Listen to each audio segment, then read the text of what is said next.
Hello everyone, स्वागत है आपके अपने यूट्यूब चैनल आकाश क्लासेस में। तो मैं आशा करता हूं कि आप सभी लोग स्वस्थ होंगे और अच्छे से पढ़ाई कर रहे होंगे। तो इस वीडियो में हम लोग राज्य के नीति निर्देशक तत्वों के बारे में जानेंगे और लास्ट में इससे संबंधित सभी महत्वपूर्ण एमसीक्यू को भी देखेंगे।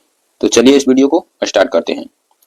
संविधान के भाग 4 के अंतर्गत अनुच्छेद 36 से 51 तक में राज्य के नीति निर्देशक तत्वों की चर्चा की गई है, जिसका स्रोत आयरलैंड का संविधान है, यानी इसे आयरलैंड के संविधान से लिया गया है।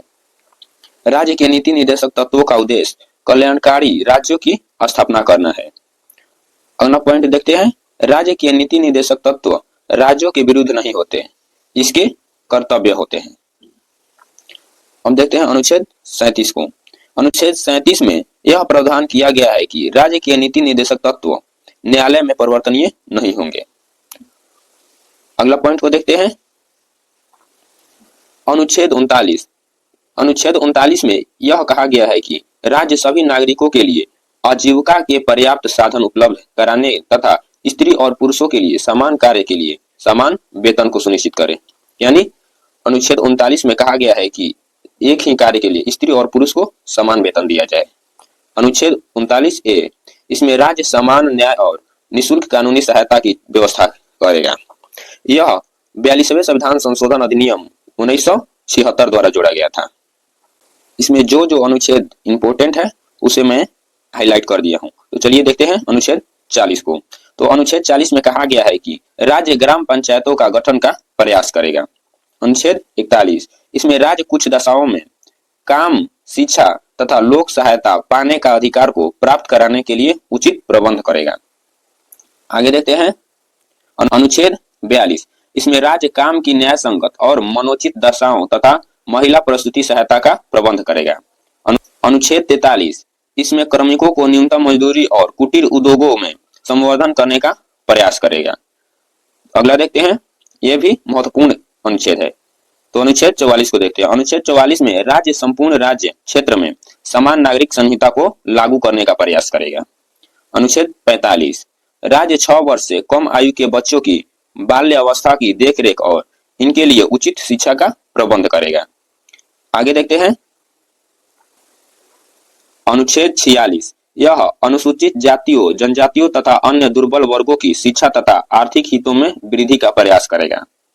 अनुच्छेद 47 में यह कहा गया है कि राज्य लोगों के पोषक आहार स्तर, जीवन स्तर और लोक स्वास्थ्य को बनाए रखने के लिए उचित प्रबंध करेगा। अनुच्छेद 48 में राज्य वैज्ञानिक दृष्टिकोण से कृषि और पशुपालन को बढ़ावा देगा तथा दुधारू जानवरों की बलि पर प्रतिबंध का प्रयास करेगा।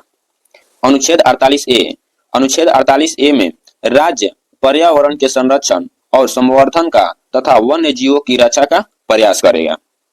अनुच्छेद 48A को 42वें संविधान संशोधन 1976 द्वारा जोड़ा गया है। आगे देखते हैं अनुच्छेद 49, इसमें राज्य राष्ट्रीय महत्व के स्मारकों, स्थानों तथा वस्तुओं के संरक्षण का प्रयास करेगा। अनुच्छेद 50 में राज्य लोक सेवाओं में न्यायपालिका को कार्यपालिका से पृथक करने का प्रयास करेगा। अनुच्छेद 51 में राज्य अंतर्राष्ट्रीय शांति और सुरक्षा की अभिवृद्धि का प्रयास करेगा। अब हम लोग मौलिक कर्तव्य के बारे में जानेंगे। संविधान के भाग 4A के अंतर्गत अनुच्छेद 51A में मौलिक कर्तव्यों की चर्चा की गई है, जिसे रूस के संविधान से लिया गया है। इसे सरदार स्वर्ण सिंह की अनुशंसा पर प्रधानमंत्री इंदिरा गांधी के शासनकाल में 42वें संविधान संशोधन 1976 द्वारा मौलिक कर्तव्यों को शामिल किया गया था। प्रारंभ में 10 मौलिक कर्तव्यों को जोड़ा गया था, परंतु वर्तमान में इसकी संख्या बढ़कर 11 हो गई है। 11वें मौलिक कर्तव्य को 86वें संविधान संशोधन अधिनियम 2002 के तहत जोड़ा गया था। अब हम लोग इससे रिलेटेड एमसीक्यू को देख लेते हैं। भारतीय संविधान के किस भाग में राज्य के नीति निर्देशक तत्वों की चर्चा की गई है? तो यह भारतीय संविधान के भाग 4 में की गई है। तो इसका सही आंसर हो जाएगा ऑप्शन सी। राज्य के नीति निर्देशक तत्वों का मुख्य उद्देश्य क्या है? तो राज्य के नीति निर्देशक तत्वों का मुख्य उद्देश्य कल्याणकारी राज्य की स्थापना करना है। तो इसका राइट आंसर हो जाएगा ऑप्शन बी। भारतीय संविधान में राज्य के नीति निर्देशक तत्वों को किस देश के संविधान से लिया गया है? तो इसे आयरलैंड के संविधान से लिया गया है। तो इसका राइट आंसर ऑप्शन सी हो जाएगा। राज्य के नीति निर्देशक तत्व संविधान के किस अनुच्छेदों के अंतर्गत आते हैं? तो यह संविधान के अनुच्छेद 36 से 51 के अंतर्गत आते हैं। तो इसका सही आंसर ऑप्शन बी हो जाएगा।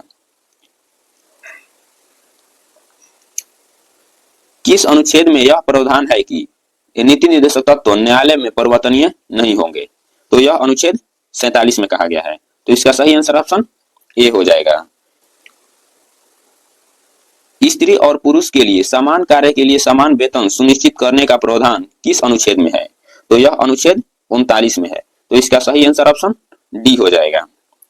राज्य के नीति निर्देशक तत्वों की प्रकृति के संदर्भ में कौन सा कथन सत्य है? तो ये राज्य के कर्तव्य होते हैं। तो इसका सही आंसर ऑप्शन बी हो जाएगा। किसी अनुच्छेद के तहत राज्य समान न्याय और निःशुल्क कानूनी सहायता की व्यवस्था करेगा? तो यह अनुच्छेद 39A के तहत करेगा। तो इसका सही आंसर ऑप्शन बी हो जाएगा। काम की न्याय संगत दशाओं और महिला प्रस्तुति सहायता का प्रबंध किस अनुच्छेद में वर्णित है?